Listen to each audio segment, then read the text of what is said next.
Right. So this is a new video now. And, in the last one, we talked about the question of trust.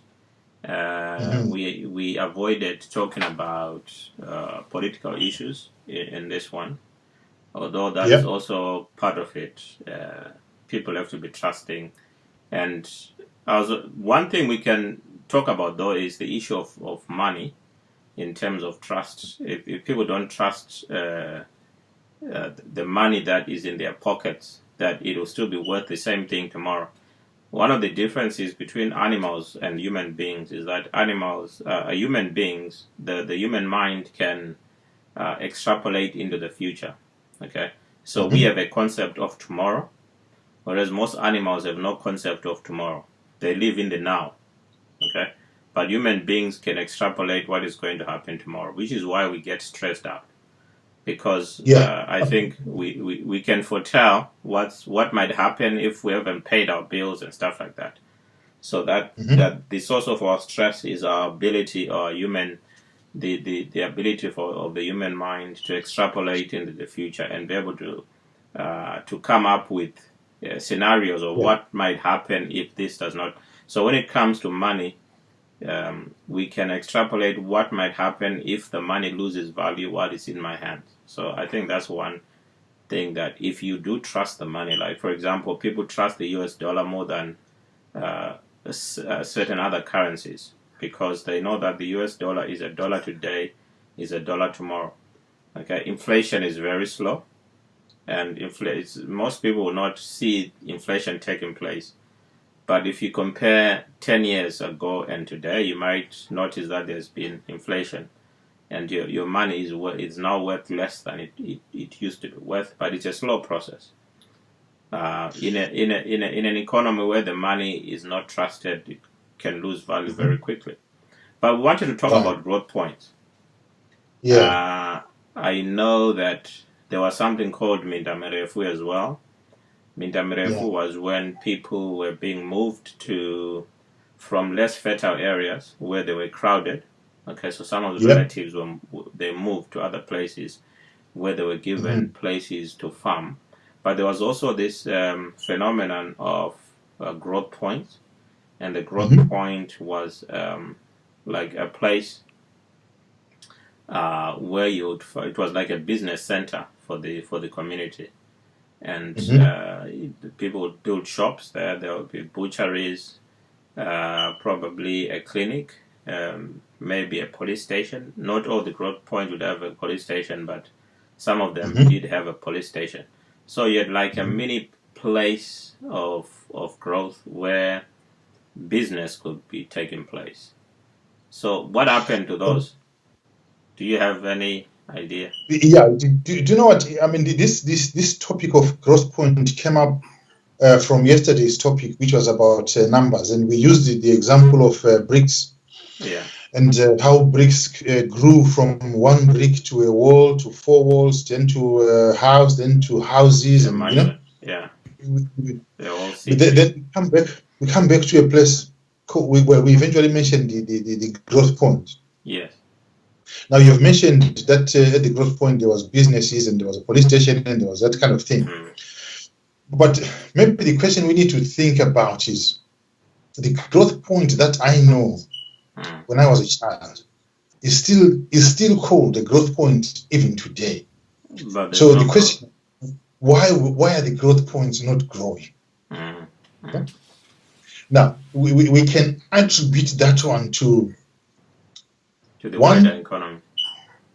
No, I don't think it has nothing to do with the economy. Yeah. It has to do with with knowledge. Yeah. It has to do with understanding. Yes. Yeah. You mentioned that at a growth point there's a police station, there's a shopping center, and that kind of thing.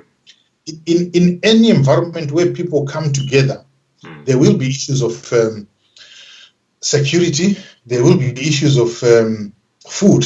People need to eat. Yeah. So a growth point is a place of growth. It is supposed to grow. I mean, I can use the example of a growth point that I know when I was a child was Gokwe Center. Yeah. There was only there were two shops. Because there's more shops now. But if you look at the speed of growth, yes, is not exponential, because besides the two shops, there was a hospital, there was a police camp as well. So why did those things? Why is Gokwe Point not growing as much as Kwekwe has grown, or as much as Bulawayo has grown? That is what we need to be asking ourselves. It can come back to the question of trust. Yeah, because what we are saying then is, who is at the growth point? What business is going on at the growth point? What can attract the people to come to the growth point? At the moment, the people are attracted to go to the growth point to go and buy food and go back home, to go and have fun for the night and go back home, isn't it?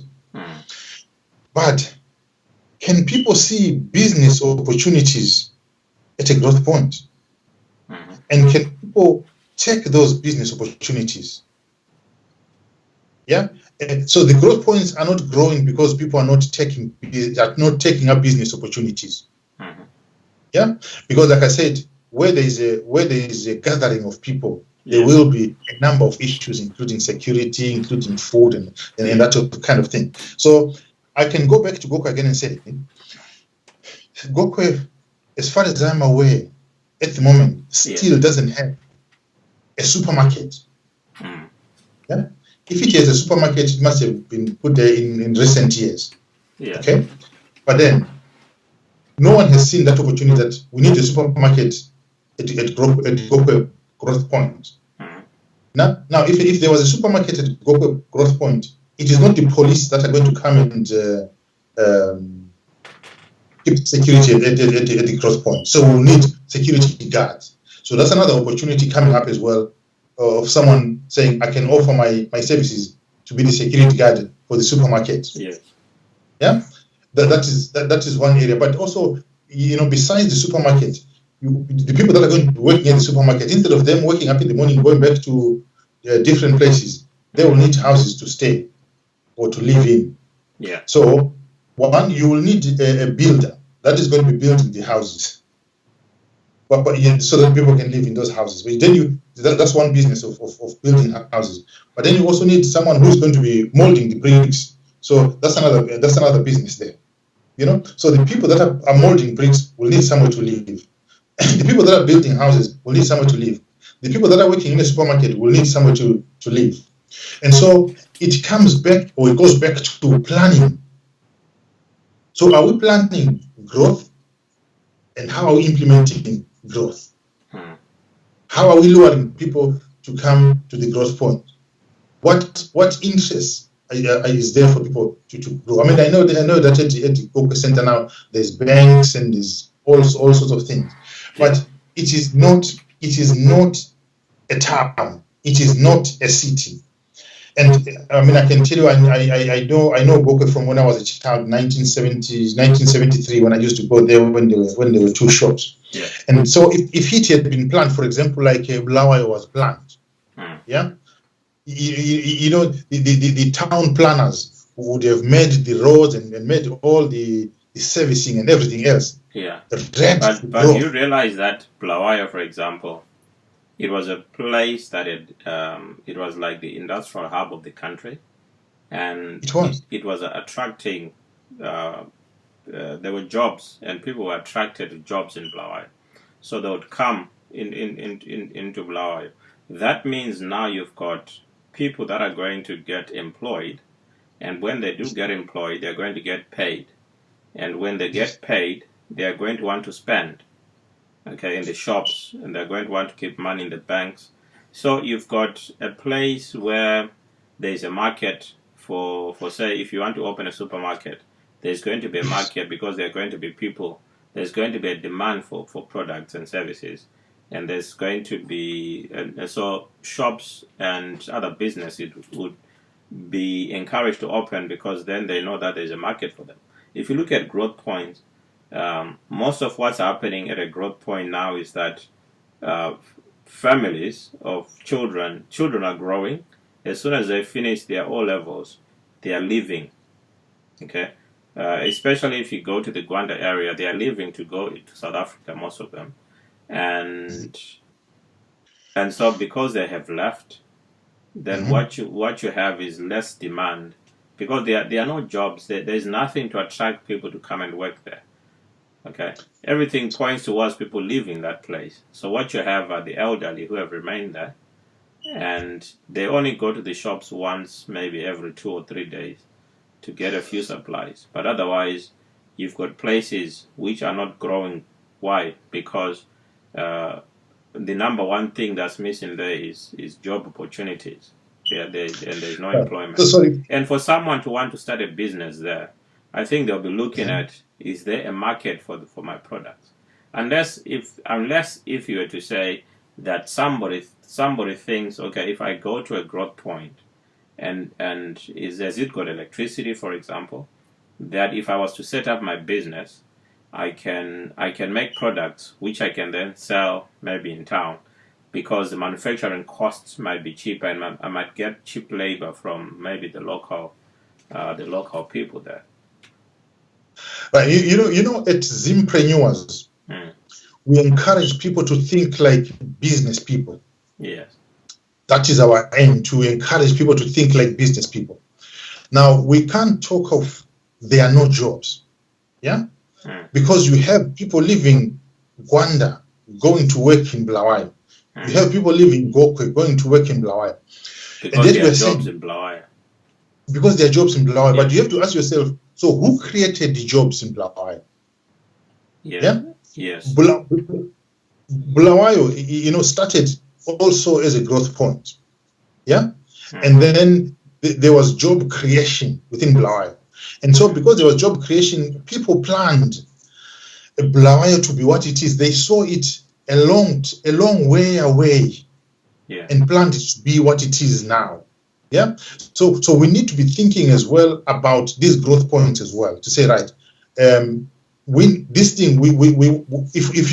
you plan about growth, you will definitely grow, because you're planning about growing. It's even like, when you're thinking of an ordinary business, wherever you're running that business, you have to think of growth all the time. So I suspect that the plans for growth are probably there, but the implementation did not take place. Because what I've noticed with most of the projects which are taking place in Africa is that we make a plan, and then we cost the plan, and after we've costed the plan, we expect the funding to come from outside the country. I think that is the biggest problem. So when those funds do not come in, then the project becomes a white elephant. We've got projects that are started when initial funds are maybe released, but after some time, when the funds stop coming in, the project just stops, because it's relying on, even if you look at Zim Asset, for example, I suspect that at one point they said, oh, you need about 20 billion or 30 billion US dollars. And where is that money coming from? They expect that the money is going to come from somewhere, from outside the country. And when we do that, that's when most of the projects that we try to do become white elephants. Exactly. Well, this is what I'm saying, that at Zimpreneurs, then we are trying to encourage people to think business like business people. You can't plan a business based on a donation. Yeah. You can't plan a town based on donations. You have to plan a town based on the resources around that place. Yes. For example, I'll refer you to the Gokwe place. Gokwe place is known for producing cotton. Yeah. So if one person decided that they were going to plow 30 acres of cotton, they are definitely going to need labor to be able to work on the farm. Yes. Yeah. And then when they have planted 30 hectares of cotton, they definitely have to be looking for the market for that cotton. So if they go to Kadoma and say that I am expecting to produce 100 tons of cotton, yeah, I need to come and sell them to you, isn't it? So that I can pay my workers, isn't it? So he already has a market at the Kadoma, what you call cotton printers, isn't it? Yeah, so that's one area. But also, Goko is known for its agriculture productivity. So, but then what we're saying is people need to be thinking big. People need to be thinking, instead of plowing a field of 5 acres, people need to be thinking of plowing a farm of 30 acres, 100 acres, isn't it? And not only think about feeding my family, but think about feeding the nation. So without actually realizing it, I think now you've come into the definition of capital and how to build capital. So instead of thinking about money as a resource that you need to get started, people should be trying to create their own capital from the growth point. Exactly. So this is you see, this is what happens at Zimpreneurs now. Capital is the bottom line. If you have your plans, that this started from a growth point. We need to have the plans to grow. So when we have the plans to grow, then how then do we implement our plans to grow without necessarily having to ship people to go and work somewhere else? Yes. So the growth points are not growing because people are thinking like individuals and are thinking at the local level. So I saw a picture today of people who are sleeping while they wait to sell their tobacco. And I was just thinking, why are all these people coming, bringing all their tobacco to one place? Whereas if you look at the growth points that we're talking about, for example, there could be like a place at each growth point where they can bring their cotton and sell it there.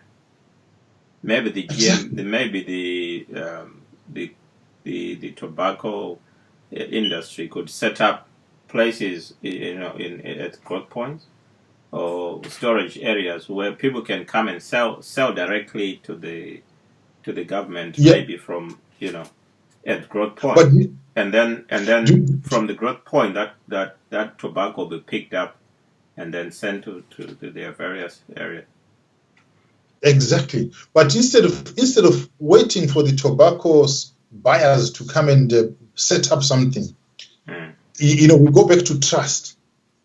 If we as community members trust each other, I bring my tobacco, you bring your tobacco, they bring their tobacco, we put together, we have one person who is going to take our tobacco to Harare, to Boka, whatever. That's another option. Exactly. So I mean, it comes to trust. So if we work together this year and it works for us, then next year, instead of just meeting at the growth point, next year we will work together in the farm. Yeah. So whatever we produce, it's for us all. So we are now directors of a farm. Yeah, I think yesterday we even talked about how, for example, we know how many families we have. We know how much food we need. So there's no need to plant a lot of maize, which we're not going to need. But if there's a crop that we could say, your farm is just going to produce food for the community. Then the other farms, we can work together and say, okay, on this farm, let's produce maybe tobacco as a collective. And then we work together, we collect that tobacco, we send one person to go and sell. But again, it's a question of trust. Yes. So we are not growing because we are still thinking as individuals. We are still thinking as cluster families, instead of thinking as a community. Yeah. Because I read a book that said that if you are going to get rich, your aim should be to make other people rich. That is how you get rich. So for as long as I am aiming to make myself rich, there is no way that I'm going to get rich. But if I then start by saying, I want you to be rich, I want that one to be rich, I want that one to be rich, then that's, as a result, you get rich like that. Yeah, because everyone works hard when they know that they are going to get rich, not to make someone else rich. Exactly. So that's the idea. Okay. So our growth points then are not growing because we are thinking individually. Yeah. We are thinking about a small place. Yeah. Once I have my place to live, then I'm fine. But we're not thinking about the future generations. Because I mean, if we were thinking the way we are thinking now, and obviously our leaders in Gokwe, for example, were thinking the way we are thinking now, they would have the laid out plans for Gokwe, which I want to believe they have, and then they will begin to implement them, at exponential level, because we have a lot of labor within and around the Gokwe area, and we have a lot of resources which could all be sold at Gokwe Center there. And then people, for example, there's a lot of tomatoes around Gokwe there. Now, instead of each one carrying a bucket going to Kwekwe to sell their buckets. I was very upset the other day when someone said, they throw away tomatoes because they are going bad. You know how we have challenges with storage. Yes. So some of the tomatoes are being thrown away when those tomatoes could be making tomato sauce and stuff like that. Exactly. Yeah. Instead of throwing them away. So, but of course, it's a question of, I think our purpose at Zimpreneurs is to make people aware of those ideas. Yeah. And then of course implementing them. I mean, people can contact us via Zimpreneurs there. We can discuss ideas with them. We can share in terms of this is how people can start, this is where people can start, and this is how things can move forward. That is the purpose of Zimpreneurs. Okay, thank you, Tom. I think we've had another fruitful discussion. Okay. My wish is that we have these discussions every day. Because I think by all means, we can have them every day. There's a lot that we can share with the rest of our fellow countrymen. If you've been watching us on the Zimpreneurs Facebook page, we are logging off now. We've just been discussing the issue of growth points and what we can do with them in terms of our understanding of capital. And so instead of just waiting for money to come from outside the country to kickstart projects, let's think of innovative ways around the capital that is there. Because the most important thing that we have is the people, and it's the piece of land on which we live.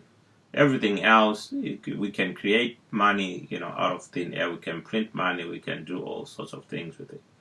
But the important thing is that we understand the value of the land we're on, and the value of the people of Zimbabwe, because those two things are the most important things. Those are the things we can create the capital, which is already the capital is already around us. We just need to be aware of it. It's like sometimes it's like you are standing in water, but you are thirsty because you don't realize that your feet are in water. So we are drowning with natural resources in Zimbabwe. But if we do not realize it, then we're going to continue to expect someone else to print money. I took a picture at the Federal Reserve the other day. I was in Washington. And I said, this is a place where they are printing the money that you want, but they're just printing it, out of thin air, fiat currency. And so we accept that money and we're giving away all our resources. So I want to thank you again for participating in today's discussion. Yesterday we had another one. Hopefully in the next 2-3 days we'll have more. My wish is that we have these on a daily basis, because I think people can benefit from it. So thank you, Tom. Thank you. My pleasure.